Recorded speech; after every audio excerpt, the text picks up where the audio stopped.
Olá, minha gente, boa tarde. Tudo bem com vocês? Espero que sim, que esteja tudo bem nessa tarde de terça-feira de calor aqui em São Paulo. Sejam bem-vindas.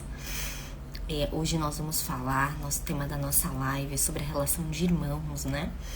Por que às vezes o mais velho bate no mais novo, o mais novo bate no mais velho. Então hoje nós vamos falar sobre essa outra etapa da vida da mãe, que é a chegada do segundo filho, quando assim ele acontece. Então, muito prazer, meu nome é Gabriela Panzarini, eu sou mãe, sou educadora parental e você tá aqui mais um Papo de Mãe, as nossas lives de terça e quinta-feira. A gente tem 2 lives por semana, de terça e quinta-feira às 2 horas da tarde. E essas lives ficam salvas tanto no feed quanto lá no YouTube. Então, quando você quiser assistir, reassistir, rever, né? Às vezes chega na metade da conversa e quer assistir de novo. Então, seja muito bem-vinda. Ele vai estar disponível também lá no YouTube para que você consiga assistir um pouquinho mais rapidinho, né? Quando você quiser assistir lavando uma louça, arrumando uma casa e quiser assistir em 2.0 também vai para lá logo após o término da nossa live aqui no Instagram, tá bom? Então, é isso, seja bem-vindo. Se você conhece alguém que se interesse por esse tema, que esteja passando por alguma dificuldade na criação dos filhos relacionados, dificuldade relacionada à relação, né? A convivência, vamos dizer assim, entre os irmãos. Então encaminha essa live, marca a pessoa, manda pra ela, eu tenho certeza que vai ajudar ela a ver toda essa questão de um outro lugar, tá bom? Então vamos começar?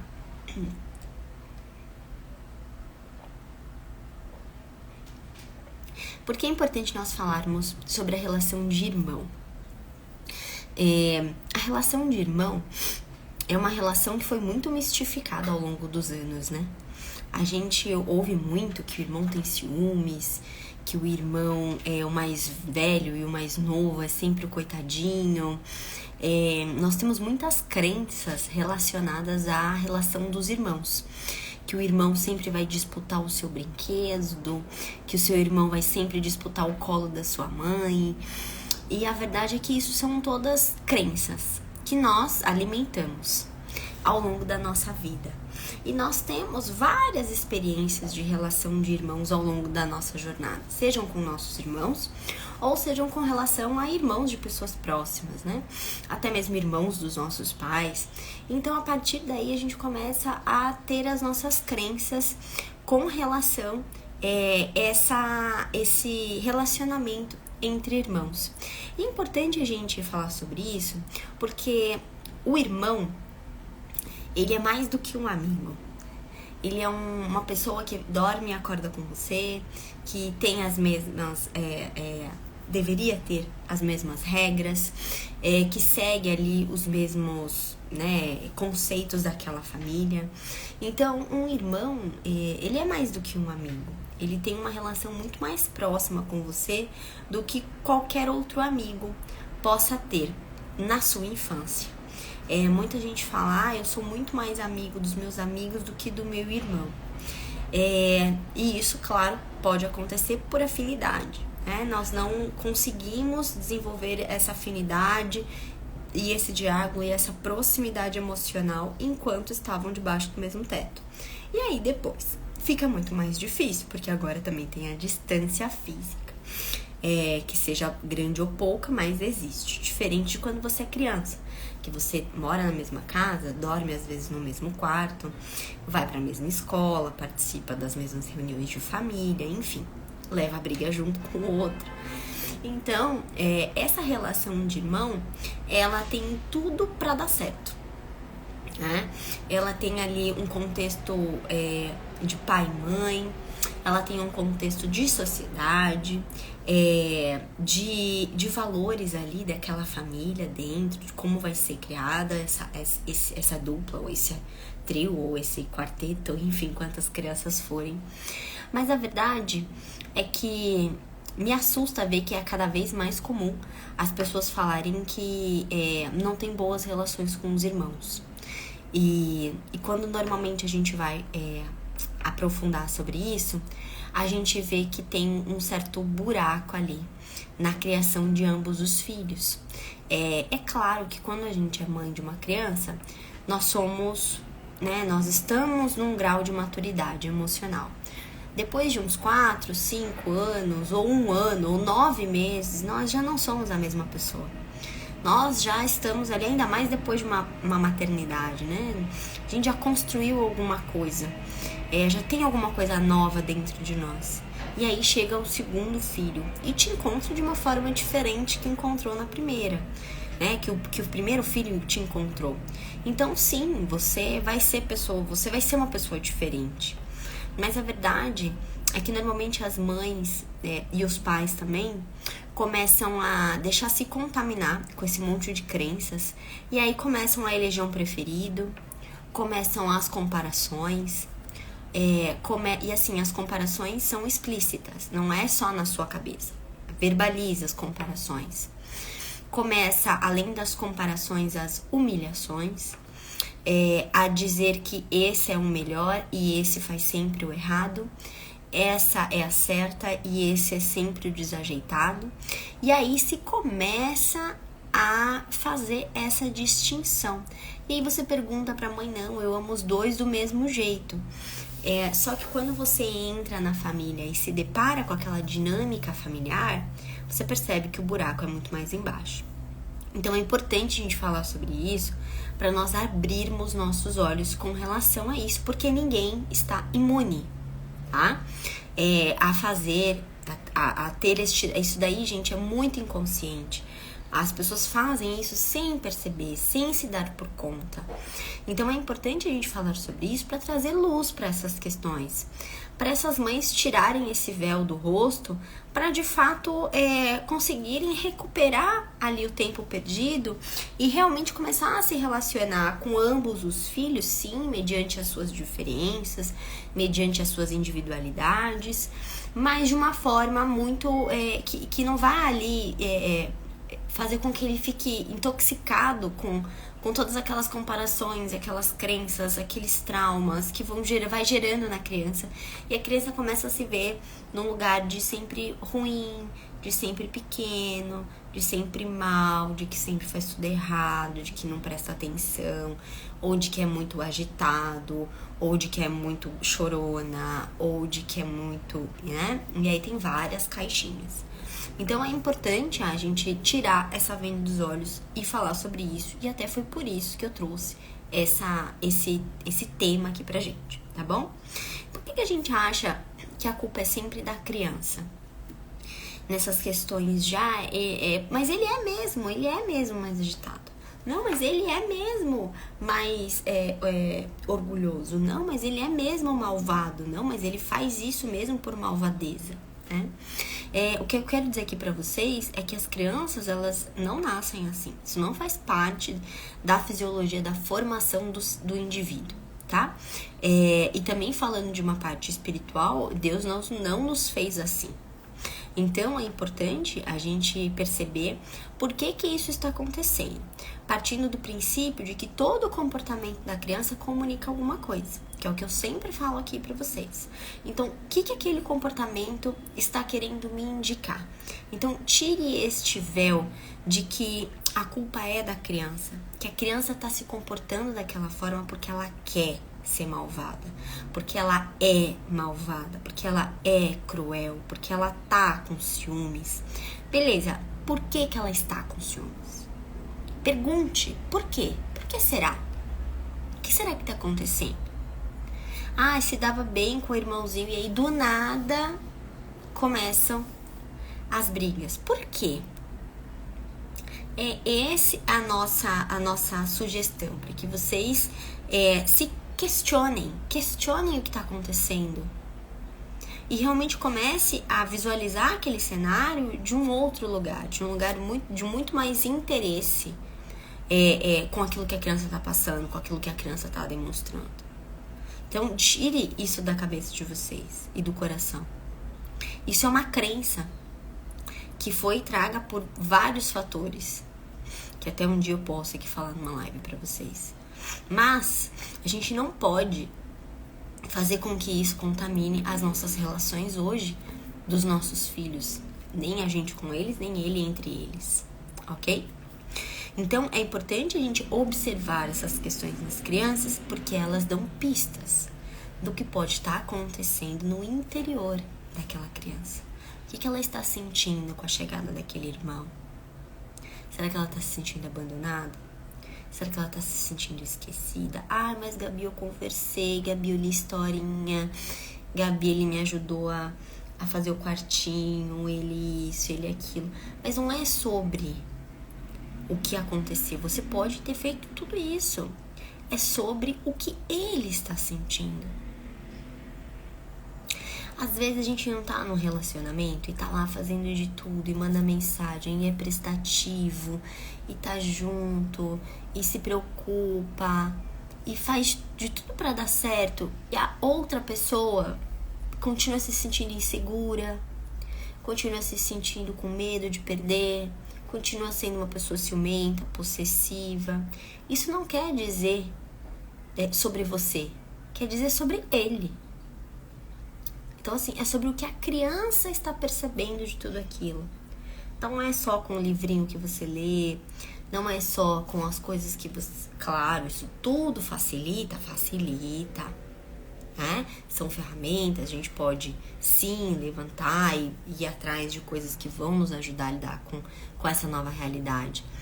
Mas é sobre o que a criança está sentindo. E se a criança está trazendo esse comportamento, é porque alguma coisa ainda precisa ser ajustado sobre esse assunto. E tá tudo bem, tá? A gente vai lá, identifica e ajusta. Normalmente é uma criança mais velha, né? Então é uma criança que aí, se você conseguiu elaborar com ela as emoções, conversar sobre as emoções quando ela era menor, ela sabe falar sobre isso, ela sabe dizer o que ela tá sentindo. Normalmente essa criança vai ter mais facilidade em te dizer. E ela não vai precisar bater no irmão, puxar o cabelo, enfim, tá? E às vezes sim também, cada criança vai reagir de uma forma. Então é importante que a gente perceba esses sinais, né? E faça uma correção de rota, ok? Nada impede, nada está escrito em pedra, né? A gente pode, na verdade, é um exercício diário. Todas as vezes, em todos os cenários, não só com o irmão, em tudo que a gente faz com as nossas crianças, vão existir momentos em que a gente vai ter que sentar e recalcular a rota. E isso é necessário e preciso, é a poda da árvore. Sem a poda da árvore, ela não cresce bonita e frondosa. A gente tem que estar lá, presente, fazendo a poda, observando, fazendo de novo, observando, podando de novo. A gente tem essa mania de não querer errar. Não pode errar. Ai, eu não posso errar, não pode errar. Mas, gente, a gente só acerta se a gente erra. Não tem como a gente ser uma boa mãe sem erro. Isso não existe. Isso é uma coisa, é um ideal irreal, na verdade. É um ideal irreal. Então, a gente não pode ter essa percepção. Vamos lá e vamos corrigir. Vamos entender que a culpa não é da criança, ela tá querendo me dizer alguma coisa e eu tô aqui pronta pra saber o que ela precisa de mim, né? E vamos corrigir a rota e vamos correr atrás do prejuízo, tá bom? Então, essa diferença que os irmãos têm, se a gente não corrige isso, se a gente corrige entre aspas, tá, gente? Mas se a gente não olha com atenção pra isso, se a gente não dá a devida importância e começa cada vez mais a alimentar, essa criança vai crescendo, essa criança vai trazendo mais demandas, agora é com o irmão, daqui a pouco é com a escola, daqui a pouco é comportamento fora de casa, daqui a um pouco são influências que não são legais, e aí não vê, e aí vai virando uma bola de neve, e aí o irmão é sempre o pequenininho, o dodóizinho, tem que cuidar dele porque ele é o menorzinho, e aí aquele maior já vai pegando aquele ranço, e tudo que ele faz ele não pode chegar perto do irmão, e tudo não, muito não, não pode, não pega, não puxa, ele é pequeno. E esse excesso de zelo, né, com essa criança menor. Então, normalmente, às vezes, se são crianças que tiveram alguma gravidez, mães que já tiveram uma complicação de gravidez, ou que esse bebê ficou na UTI. Então essa criança percebe essa preocupação excessiva dos pais. Então precisa conversar muito bem com essa criança, dizer, explicar, mostrar, fazer com que ele participe, porque isso tudo é percebido pela criança, não tem jeito. Ela vai perceber, e a forma como ela vai perceber, somos nós que vamos orientar, somos nós que vamos guiar.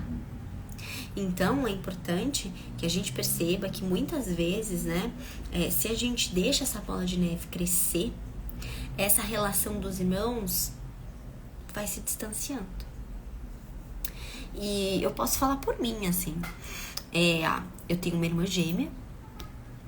Essa minha irmã escolheu um estilo de vida bem diferente do meu. Eu me formei em comunicação, minha primeira formação é publicidade, ela se formou na saúde, ela é nutricionista, gêmeas, criadas debaixo da mesma casa, passamos pelas mesmas situações na infância, escolhemos fés diferentes, né? Eu sou espírita, ela é evangélica, escolhemos rumos de vida diferentes, e ela já se casou uma vez, se separou, se casou de novo. A nossa vida, eu saí de perto da minha mãe, saí de Guarulhos, ela não, ela continuou em Guarulhos. Então, a gente teve algumas mudanças aí de vida ao longo do caminho, e uma fez as suas escolhas e a outra fez as suas escolhas. E nós temos personalidades diferentes. Mas o que sempre aconteceu? Minha mãe sempre soube lidar com as diferenças de cada uma. E o que foi muito importante, ela sempre frisou de que não existia o que estava certa e a que estava errada. Todas estavam certas e todo mundo merecia respeito, porque dentro de cada uma existia a sua verdade. Então, hoje, por mais que a gente não concorde com muitas coisas, existe respeito. E existe uma convivência que a gente busca diariamente, porque nós moramos longe hoje uma da outra. Temos nossos filhos e temos realidades diferentes, seguimos a vida de uma forma diferente, levamos a nossa família de uma forma diferente, mas a gente se respeita. E acima de tudo, a gente se ama. Então, as diferenças entre irmãos, elas vão existir sempre. E é saudável que elas existam, porque nós somos pessoas diferentes, sendo irmão ou não. Mas é importante que a gente desenvolva o respeito. Desenvolva o respeito pelo diferente, pelo que pensa diferente de nós. E isso começa desde a infância, quando o pai e a mãe têm essa conduta de olhar e falar, não existe o que é melhor, o que é pior. Os dois são diferentes, né? Então, tá tudo bem, vamos seguir e com cada um trabalhar uma diferença. Por exemplo, um é mais agitado. Então, o que a gente precisa trabalhar com esse? Mais calma, né? Para ter um equilíbrio. Ele sempre vai ser mais agitado, é a essência dele. Mas é preciso desenvolver habilidades para que ele consiga também se acalmar nos momentos que é necessário. E para aquele que é muito calmo, muito mais tranquilo, é preciso também apertar o botãozinho nele para ele tomar aí um suplemento, né? Vamos dizer assim, tomar aí uma dose extra de energia, porque a vida vai cobrar isso dele. Ele vai precisar ter mais pujança, ele vai precisar ter mais força, ele vai precisar ter mais vontade de viver, né? Ele sempre vai ser mais calmo que o irmão. Sempre. Mas vai precisar ter mais, né? E é muito engraçado quando a gente vê isso em gêmeos. A minha irmã é a mais calma. A minha irmã é a mais tranquila, sempre foi a mais discreta. Eu sempre fui a mais faladeira. a mais comunicativa, a mais aparecida, que gostava de coisas mais brilhantes, sabe? Falar em público. Eu sempre fui a mais aparecida. Então as pessoas têm personalidades diferentes, mas nunca existiu a Gabriela é mais isso, a Natália é mais aquilo. E é importante a gente identificar essas potências dos nossos filhos, porque faz parte da essência de cada um de nós. Mas é importante também a gente desenvolver habilidades para com o outro lado, tá bom? Então, por exemplo, as meninas normalmente às vezes tendem a ser mais emocional, né? Ter mais o lado da emoção. E os homens normalmente têm mais a área da lógica, do raciocínio lógico. E isso é constatado pela ciência. E aí está a grande diferença, né, entre o homem e a mulher, fisiologicamente e neurologicamente. Cada um para desenvolver papéis específicos. Deus é maravilhoso e fez, né, as coisas assim. E muitas vezes a gente tenta fazer diferente, mas tenta, né, dar uma diferenciada aí, mas vai ter que reclamar com ele, não vai ter jeito. E muitas vezes é importante as mulheres também terem esse senso de lógica, esse senso de racional, mas quando necessário e voltar para sua verdadeira essência. E a mesma coisa dos homens. É importante o homem desenvolver a emoção, a parte social, a parte de saber falar, colocar as emoções para fora, se relacionar mais com ambientes mais emotivos. É super importante. E muitas vezes os homens hoje estão muito embrutecidos ou estão muito infantilizados e com esse lado emocional muito mais conectado. Então é importante que a gente tenha esse equilíbrio de ambos os lados, mas nunca esquecendo da sua verdadeira essência.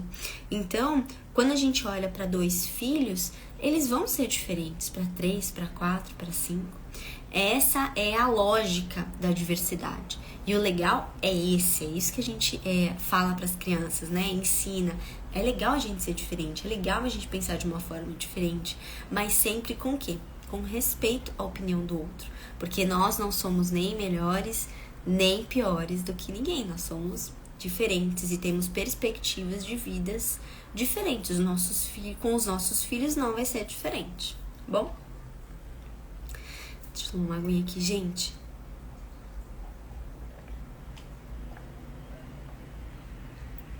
Quero falar um pouco pra vocês agora sobre ciúmes.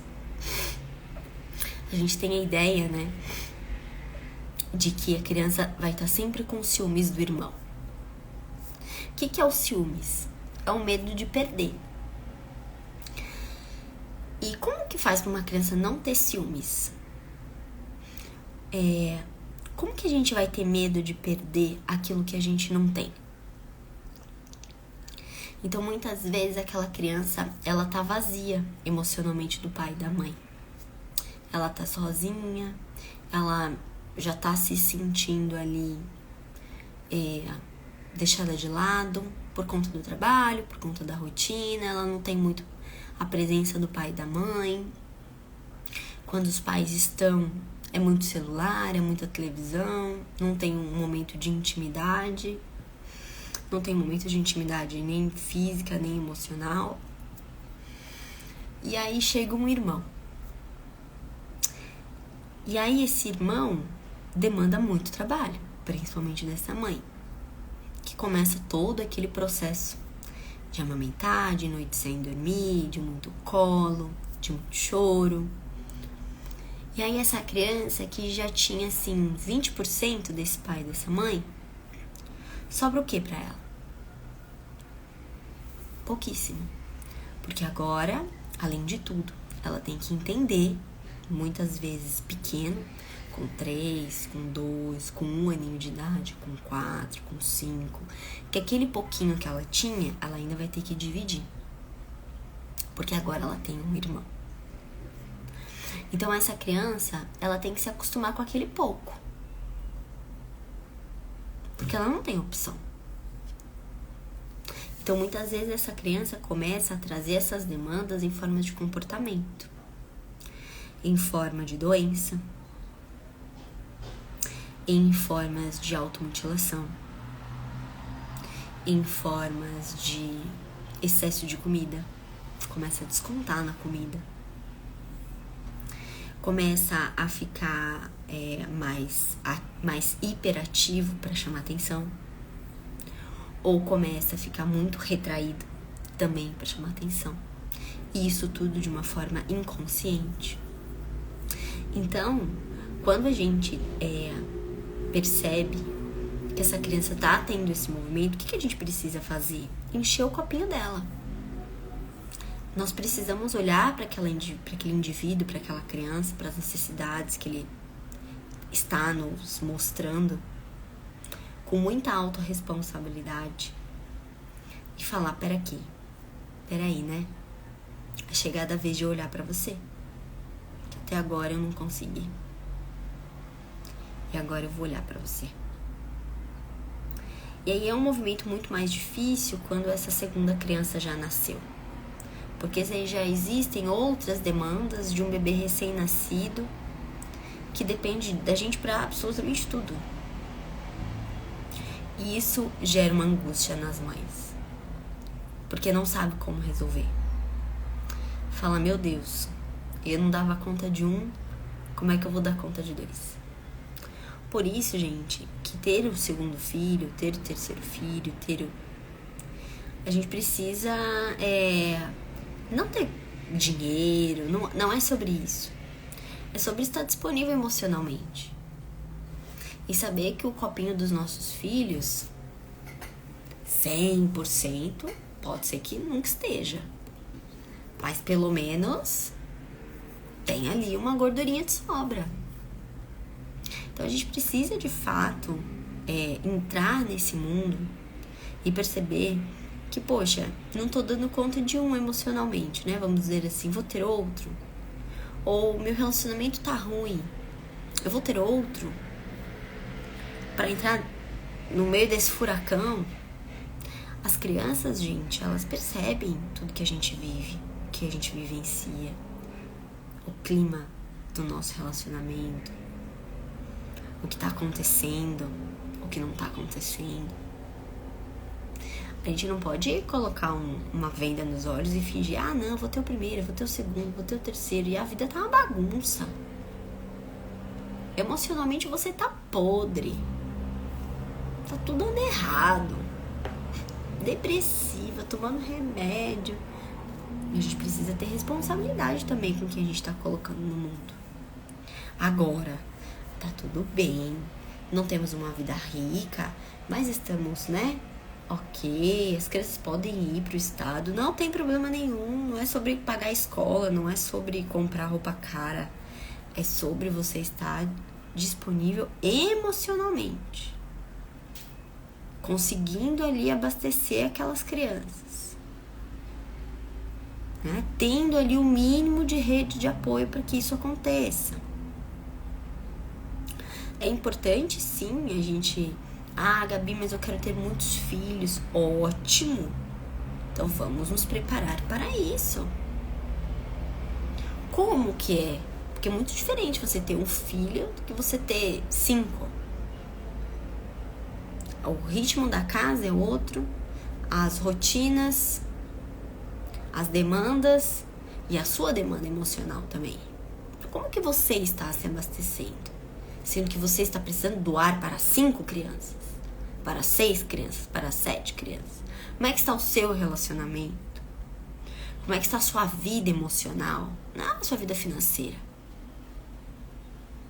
Tá? Tem muita gente aí com um monte de filho e cria muito bem, obrigada. Criam bem, crescem bem, se relacionam bem com os outros, conseguem ir pro mundo, descobrir suas habilidades, ajudar os outros. Muito bem, obrigada. E saiu de uma família grande. Então, não tem a ver sobre isso. Tem a ver sobre como nós, mães, mulheres, estamos nos nutrindo. Então, se a gente não consegue, nós não conseguimos olhar para nós, para nossa realidade emocional, como que a gente quer ficar Como que a gente vai encher o copinho do nosso filho? Vamos encher do quê? De grito, de não, de trauma, de tapa, de controle, de relacionamento tóxico, de abandono. Vai encher disso, porque não tem nada mais aqui. De um casamento destruído, se é que existe casamento, que muitas vezes, não, eu não preciso nem casar. E as demandas emocionais de criar um filho sozinha? Que esse filho vai colher. É diferente quando isso acontece. Você se separa, enfim, seu marido morre, acontece uma fatalidade. Isso também tá todo mundo sujeito a acontecer. Agora, diferente quando, mas eu quero ter e tem. Abre aí no YouTube, gente, vocês vão ver quantos artigos científicos hoje, quanto que a psicanálise, todos os estudos de neurociência hoje comprovam como é importante a figura paterna e materna na vida da criança. Cada uma tem a sua função ali. E muitas vezes a gente vê o que? As pessoas jogando isso ao léu. Não precisa. Acho que é só uma questão de dinheiro. Se fosse isso, tava bom. Tava fácil de resolver. A gente trabalhava, corria atrás, pagava as contas, tava tudo certo. Só que não é. Tá? E nós não conseguimos suprir nem de um lado, nem do outro. Nem a mãe consegue suprir o lugar do pai, nem o pai consegue suprir o lugar da mãe. Eu não sei o que te contaram por aí, mas essa é a verdade. Então, qual é a forma certa aqui para fechar a nossa live? Qual é a forma certa de a gente lidar com essa questão de um irmão batendo no outro? A primeira coisa que eu dou de dica aqui para vocês: crie uma rotina individual com cada filho. Tá? Crie ali um momento em que você vai brincar com um filho específico sobre aquilo que ele gosta. Ou crie um momento em que você possa pegar esse filho, sair para dar um passeio só com ele. Crie rotinas que aquele filho vai se sentir contemplado, que aquele filho vai se sentir visto. Agora é a minha vez de fazer o que eu gosto, do jeito que eu gosto, com a minha mãe, com o meu pai. Então, isso faz com que ele olhe para a relação dele com a família, onde ele tem esse lugar dentro da família. Uma vez por semana, uma vez a cada 15 dias, uma vez por mês, não sei. Cada um tem uma realidade. E adapte a sua realidade. Fazendo o quê? Convida a criança, conversa com ela sobre o que ela quer fazer, o que ela gostaria de fazer com a mamãe ou com o papai. Então, crie essa familiaridade, esse momento com a criança. É importante que isso exista, tá bom? Segunda coisa, os filhos são diferentes, tá? Nós amamos todos, mas eles são diferentes. Então é importante que você tenha ali um caderninho para cada filho, ou um caderninho de filhos, e aí tem lá as divisões. Que você escreva o que você precisa trabalhar com cada filho. Quais são as habilidades que você precisa desenvolver com cada um deles? O que você vai fazer para desenvolver com essa habilidade? Converse com o pai dessa criança. Olha, nós precisamos desenvolver essa habilidade. Eu pensei em fazer isso. O que você acha? Vamos fazer? E aí o pai vai dar opinião, vai ajustar, e aí vocês seguem. Desenvolveu essa habilidade? Não desenvolveu? Desenvolveu? Vamos passar para a próxima. E agora? O que nós precisamos desenvolver com ele? Né? Se você puder, tiver dinheiro e grana para isso, desenvolver essas habilidades juntas com uma prática de atividade física, ou junto com uma prática de tocar um instrumento diferente, ou de repente se desafiar de uma forma diferente, se a criança precisa desenvolver essa habilidade de desafio, de sair da área de conforto. Então, é importante que a gente vá acompanhando individualmente cada filho, para que a gente perceba quais são as coisas que a gente precisa melhorar, quais são os potenciais e onde a gente precisa dar mais atenção a cada filho, tá bom? Isso também é uma dica bem legal, principalmente quando a gente tem mais de um filho. E por último, gente, não compare os filhos em hipótese nenhuma. Nossos filhos são únicos. Assim como nós somos filhos únicos para Deus. Ele nos fez únicos. E ninguém está onde não precisa estar. O seu filho e você precisam aprender alguma coisa com essa relação. Assim como os irmãos. Eles não estão nessa situação por acaso. Deus, ele é maravilhoso, ele faz tudo certinho, tudo bem planejado, ele é excelente planejador e executor. Então, a gente precisa perceber que os nossos filhos são diferentes. E tirar essa ideia do que é bom, do que é ruim, do que é certo, do que é errado. E perceber que todo mundo tem as suas potências e todo mundo tem os seus pontos de melhoria. Assim como nós. Os nossos filhos é do mesmo jeito. A gente só precisa saber orientá-los da melhor forma, sem comparar e reconhecendo as habilidades que eles têm, reconhecendo aquilo que de bom já foi construído. Porque muitas vezes a gente vê mães muito chateadas e perdidas nas coisas que os filhos trazem de problemas, assim como nós adultos. Só vemos as coisas que a gente ainda não alcançou. As coisas que nós ainda não conseguimos, as coisas que nós ainda queremos e não tivemos ou não temos, ainda não foi dada-nos a oportunidade de usufruir. Então a gente esquece de olhar para as coisas que já foram construídas, as habilidades que já foram feitas. Então, como você está desenhando melhor, como você está pintando melhor, cada dia que passa você está melhor nisso, meu filho. Cada dia que passa nossa, a mamãe está feliz porque está vendo quanto que você está se dedicando para estudar essa matéria, para estudar piano, para ir bem na prova, para desenvolver isso, para desenvolver aquilo. E a gente só consegue ver as coisas negativas, as coisas que ainda são vistas ali como calcanhar de Aquiles, como pontos negativos, o comportamento da criança que não tá bom, a letra da criança que não tá boa, que a criança só fala palavrão, que a criança é muito tímida, que não sei o quê. Então, muitas vezes, a gente precisa olhar para as coisas boas. Não só nos nossos filhos, mas em nós também. Com aquilo que a gente está fazendo hoje. Porque se a gente não desenvolve esse olhar mais positivo, mais de crescimento, a gente não consegue também espelhar isso para os nossos filhos. Então eles sempre vão ficar presos naquilo que eles não conseguem, naquilo que eles não podem, naquilo que eles não foram. E isso faz com que eles se sentem sempre aquele cachorro, né, abandonado, sabe? E ninguém quer isso. Nem para si, nem muito menos para os nossos filhos.